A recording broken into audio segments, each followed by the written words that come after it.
आपण पाहताय महादूत न्यूज, सत्यासाठी सज्ज, अन्यायाविरुद्ध जागृत।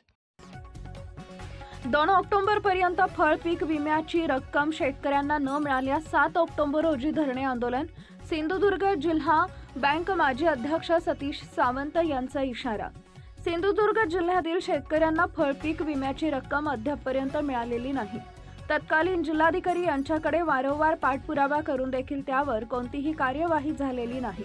त्यामुळे 2 ऑक्टोबर 2025 पर्यंत शेतकऱ्यांना फळ पीक विम्याची रक्कम मिळण्याची मागणी नूतन जिल्हाधिकारी तृप्ती दोडमिसे यांच्याकडे आम्ही करणार आहोत।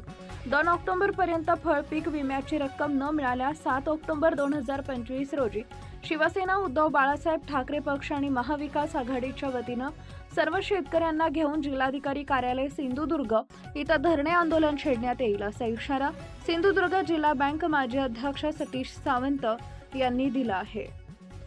वारंवार या ठिकाणी दरवर्षी फळ पीक विम्याच्या संदर्भात या ठिकाणी आंदोलन करावं लागतंय। यावर्षी सुद्धा 30 जूनच्या पूर्वी विमा कंपनीने त्याच्या टिगर घोषित करण्याची गरज होती। अद्यापही त्याचा डाटा आज या ठिकाणी विमा कंपनीने घोषित केलेला नाही आहे। विमा कंपनीला काळ्या यादीत घालून शेतकऱ्यांना कोणताही त्याचा फायदा होणार नाही आहे।